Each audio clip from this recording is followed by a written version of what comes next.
And welcome in to another episode of Tiger Territory, part of the Foul Territory Network, a Detroit Tigers podcast. I'm Kieran Steckley. With me, as always, is a man who disagrees with the slogan, "For everything else, there is MasterCard," because he can do it all. He is Cody Stavenhagen. How you doing? Okay, also, who still uses a MasterCard? No offense, any MasterCard listeners, but I just have not known very many people still rocking the MasterCard. You can't steal home without it, though. He can't steal home without it. We are recording this as a reaction to history, and this is something that is one of the best parts of being able to do this, Cody, is that we get to talk about things as they happen, especially things of significant historical value, and that is Tarik Skubal winning the Cy Young for the second consecutive year, joining some elite company at that. And we will, of course, dive into a little bit of the history that we've seen these past 2 years. But I'm talking to a voter. Like this is the best way to lead this off, Cody. Who did you vote for the Cy Young Award, and why? I voted for none other than Tarik Skubal, and it ultimately was not that hard of a decision. There were times throughout the year, kind of, I don't know, probably early July-ish, where I was like, man, this could get dicey, this could get tough, because you had Crochet, Hunter Brown pitching very well. You had Nathan Eovaldi rocking a super low ERA. And I was like, Skubal always kind of had the edge, but there were points in the year where I was like, this might be a dicey vote. And then you look up at the end of the year, and Skubal led leaps and bounds in most of the categories I deem most valuable. If we just go in Fangraphs, look at wins above replacement, he's at 6.6. The next closest is Crochet at 5.8, so almost a full WAR difference. He's got the best ERA at 2.21. He only slightly trails Crochet in strikeouts. The innings, he's actually fourth. Crochet did have more innings, but it's not like he's a far cry. There's a 10-inning difference between them. All the underlying metrics check out. His team got into the playoffs. I thought the hierarchy of Cy Young candidates was pretty clear. Skubal 1, Crochet 2. I voted Hunter Brown third. You know, you could argue maybe Max Fried, maybe someone else. Gets a little more dicey toward the bottom of the top five there, but Skubal to me was a clear number one. Crochet was a clear number two, but I feel very confident and comfortable in the vote. It wasn't a tough decision.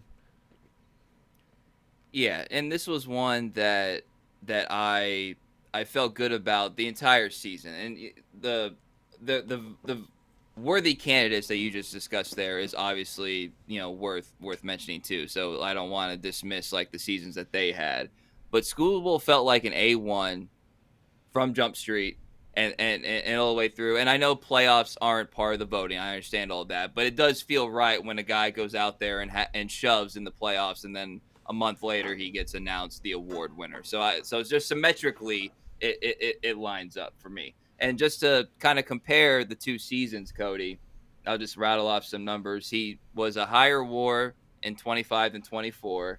He had obviously the shutouts, so that's 0-1. So that's good for him. He pitched more innings. He had 13 more strikeouts than 2024. His ERA plus was 187 compared to 174. He had a lower FIP, and his strikeouts per nine, it was 6.51 in 2024, 7.3 in 2025. And if you're watching on YouTube, have some other comparisons here. Just a remarkable season. Fastball velo up, whiff rate up. This guy was a triple crown pitcher in 2024, and across the board, he got better. And I just wanted to correct the record. I said the K through 9, it was 11.1.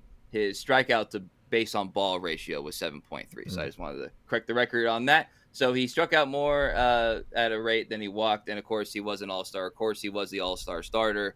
And there was, sometimes you're like, all right, he's still relatively new to this level of excellence. Is this something he's going to be able to keep up? And he didn't just keep it up; he upped the ante.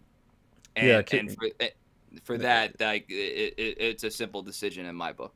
Right. I mean, that was we talked about it at points throughout the season, but that was really the most remarkable thing about this year was watching Tarik Skubal day in and day out continue to look like just one of the most complete pitchers on the planet and get even better after a pitching triple crown season to have a better ERA, to strike out more guys, to throw harder, more whiffs with the changeup, almost every notable category, more first pitch strikes. He just kept improving kind of around the finer parts of his game.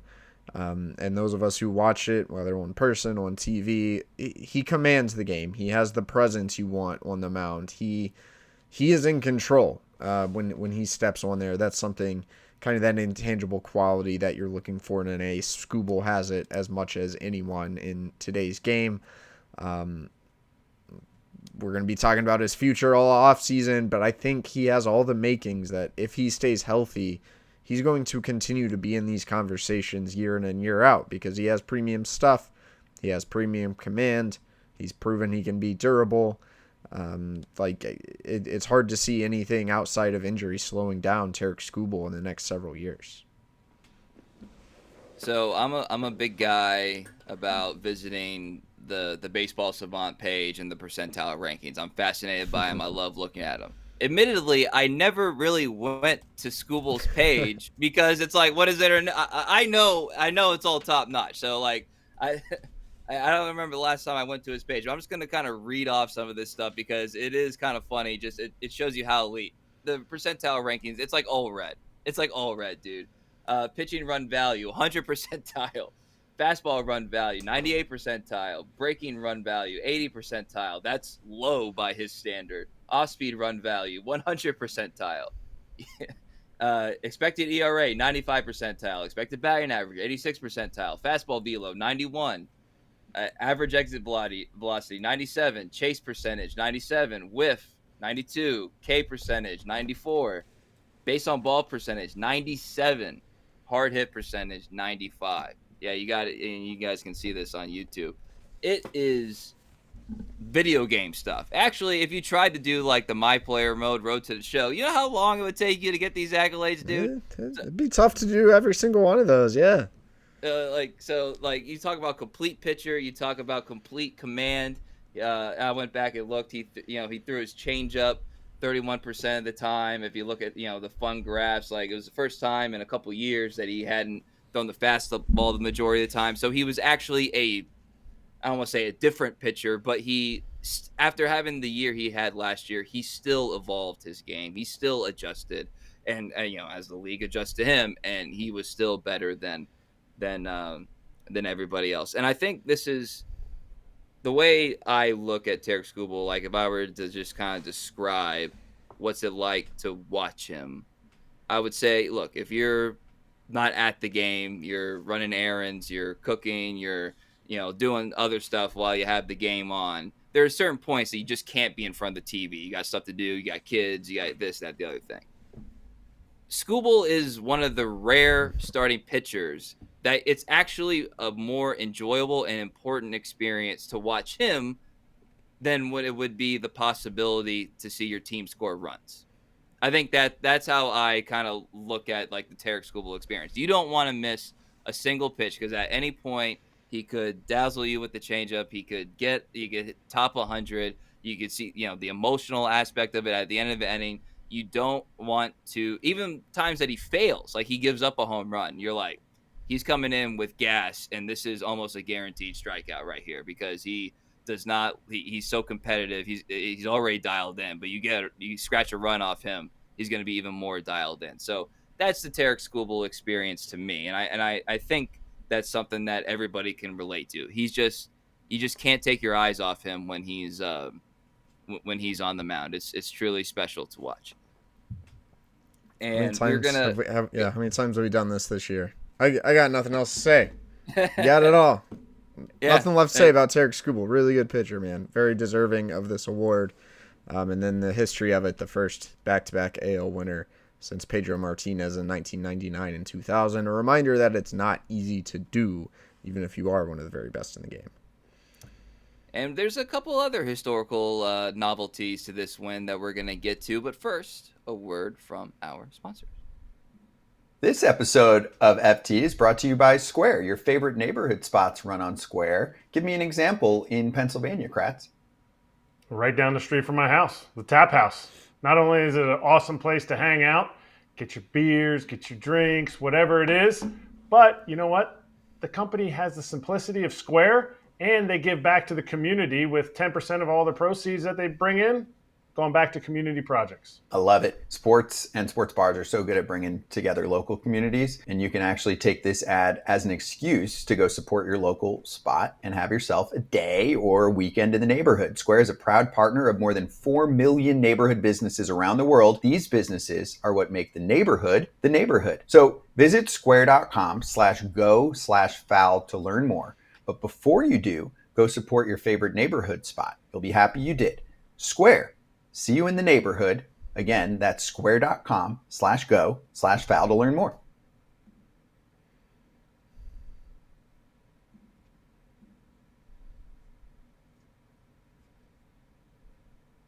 We can't hear you, Kieran. We've lost Kieran. Hold on. Nope, I got him.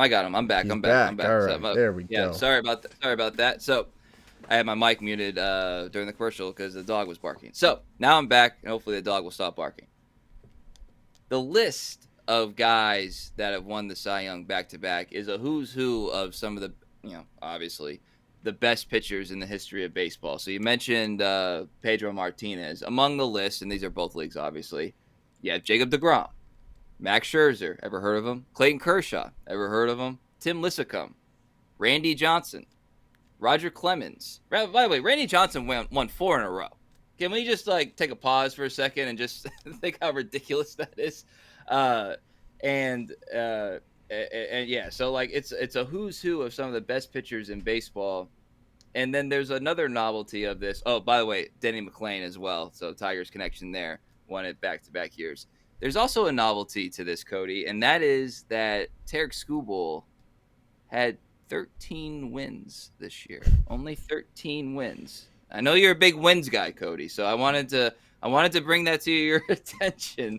So how rare is that? Well, Robbie Ray in 2021 won it with 21 wins. Or excuse me, 2021 with 13 wins. Got a lot of numbers on my screen right now. And of course, the famous Felix Hernandez 13 and 12 year, that was in 2010. And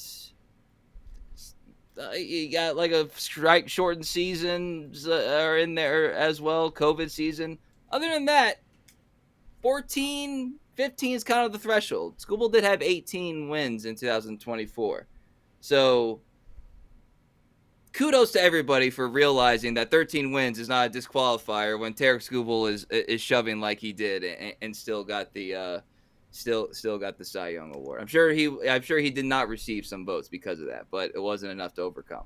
Common sense. I know at least one esteemed writer who did not vote for him for the local chapter Tiger of the Year because he did not have enough wins, to which I laughed at. It is 2025. I could care less how many wins he had. He threw 195 innings. The Tigers were 21-10 in his starts. It's not like there was any sort of issue about Tarik Skubal helping his team win baseball games. There were a number of starts, especially it seems like early in the season, well, late in the season too, where he was not getting adequate run support or games were coming down to the late innings. So that kind of explains why it's only 13. I don't think that means anything. I don't really think that factors into the minds of the majority of modern voters. I have no problem staking my reputation, however much that is worth, and say that Tarik Skubal is a, quote, winner. And if 13 wins is not your forte, I'm sorry, we just can't really agree on that because I don't think we're going to be able to connect there. And I guess it is fair, Cody, for us to bring in the whole off-season discussion here for a second. That is, I mean, it is the story of baseball this off-season. So that is something of note. I was going to say it's pretty cool, but at the same time, it's not cool. But regardless, the latest report that we have is that it's unlikely, this is from our new colleague at Foul Territory, unlikely that he will be dealt before the season. That's Bob Nightingale put that out there. So that kind of aligns with what my gut tells me. Obviously, I don't have sources or reporting or anything like that, but it just aligns with what my gut tells me is that the likelihood that he gets dealt going into the 2026 season feels slim. That's where I'm at right now, and apparently that's where the general baseball consensus is. So there you go. There's your update. Yeah, that does seem to be the sense in recent days. I will just say this offseason's very young. I don't think we know. Obviously, it's going to take a haul for the Tigers to move Tarik Skubal. I think that's kind of the important thing here. The great blessing for the Tigers is they are in the driver's seat. They have all the control here. They do not have to move him. If another team blows them away, if there's another team willing to lay it on the line, give up prize young players to go get the best pitcher in the game, the Tigers have to listen. And they've kind of expressed through not saying otherwise that they are open to listening. But for a deal to actually happen, I think it would take something almost out of the norm in terms of how good the return would be for a one-year rental. Until we have something more tangible, I'm not sure I have anything else new to say about it. But I think that is important to remember that the Tigers have the leverage. They have the control here, despite how bad it would be if they keep him and then things don't go right and they have to move him at the deadline, or they just don't win the World Series and all they get is a draft pick. As it stands right now in November, the Tigers are under no real pressure to move him just for the sake of moving him. That's a good way to put it. Obviously, deadlines make deals, pressure makes diamonds, all those puns. There's nothing. I'm sure if Scott were on the podcast right now, Scott Harris, he would say some sort of cliche about how he's got a long list of things that he's got to figure out to try to make this team, get further in the playoffs or whatever, and trading Skubal or that possibility isn't even on the list. You'd probably say some cliche like that because there is some more pressing. He would work. probably just not comment on it, but Right, there's a little bit of truth serum. I do believe it's probably like really low down the list on things that there are definitely more pressing matters to improving this team. And one of them, I just want to spend. This is a Skubal episode, but I do want to spend just a little bit of time on this, Cody, because it's a little bit of a continuation of the last time we talked. And Gleyber Torres, as everybody knows, he had the qualifying offer, just over $22 million. It seems like his representatives are busy at work trying to figure out what kind of market would be there for him, and that will probably influence his decision as much as anything else. John Heyman put out there that a reasonable contract that could be expected for Gleyber just in general would be like a 3-year, $45 million deal. Keep in mind, he just completed a 1-year, $15 million deal, so basically the same contract, just over 3 years. And when I saw that out there, I had two thoughts. One, if that's all it takes to make Gleyber happy, I'm not sure I'm opposed to the Tigers doing 3 for $45 for Gleyber Torres and doing what we talked about last week. It's just kind of figure the rest of your team out. And two, if that's the best that you're expected to be or get, I should say, I kind of like the idea of making $22 million in 2026, and then because that difference of $19 million is going to be out there in some fashion next year. Like, costs go up, inflation, salaries always go up. Like, I just feel like that actually seems like a more reasonable thing for him to do than I previously thought. If 3 for $45 is all you're going to get offered by, I'm not going to insult any other teams, but like a non-contending squad, perhaps, I think I'm just taking the qualifying offer. So that's my opinion. That continues how I feel. I think if I were Gleyber Torres' agent, I think I'd be saying, hey, buddy, let's take that qualifying offer. Get you another chance to get paid a year from now. Because, in what world is he worth less next offseason? Right. He'd be a year older, of course, and we know his defense is concerned, but he'd have to have a really bad year to not be able to get 3 for $45 a year from now. Whereas he has the chance to, if he can avoid getting hurt in the second half of the season like he did this year, but playing through injury, he has a chance to raise the ceiling on that deal. I understand why his agents would want to kind of poke around, see what the market is going to be. But yeah, unless there's a suitor who just loves him and his profile, and he does take a lot of walks, and he does have a great approach. But if no one gave him that last year, is anyone going to give him that this year? I think he'd take the qualifying offer, try to put together a full season, playing at like that first half level Gleyber, maybe even see if he can tap into a little bit more power. Like, he's never going to be the 38 homer guy he was early in his career with the Yankees, but this guy's pretty good at the plate. I think there could be maybe even a little more in there at the plate. I guess my feelings are pretty well known on this. We'll see what Gleyber Torres and his representatives ultimately choose to do. And again, I've said it before, we're going to do more GM meeting reactions on our next episode. We wanted to make this, like, again, primarily a Skubal episode. But it just, the way the Tigers talk about Gleyber Torres is not a guy that they're, like, eager to see walk out the door. So I always keep that in the back of my mind when I think about how this could play out. And again, if 3 for 45 is all it costs, I mean, I think you could probably figure that out and structure that in a way that everybody's happy. So yeah, I still want to know if they would pursue another premier bat if they're paying Gleyber Torres, especially on a multi-year deal. That'd be 2 multi-year deals in your infield. I'm a little frightened that they would not be willing to do that. Yeah, and also Gleyber's probably. I mean, the longer you wait, I know there's a deadline, but like the longer you wait, that 3 for 45 feels like an early offseason number to me, just in general as well, as opposed to like a mid-January. I mean, contract. I think it's about right. I think that's about the floor at most. Maybe someone would give him 3 for 60. That meshes with my read on his market for sure. All right. Like I said, we'll recap GM meetings, all the interesting thoughts and nuggets. They're starting to trickle out. This Torres example being an example of that later this week. But we wanted to kind of give this historic moment its just due. And so congrats to Tarik Skubal. Congrats to his family. Also, I wanted to say happy belated Veterans Day to all the veterans out there and their families. Hope you had a lovely time and feel appreciated because this nation does appreciate you. So I just wanted to say that as well. So for Cody Stavenhagen, I am Kieran Steckley. Everybody have a great day.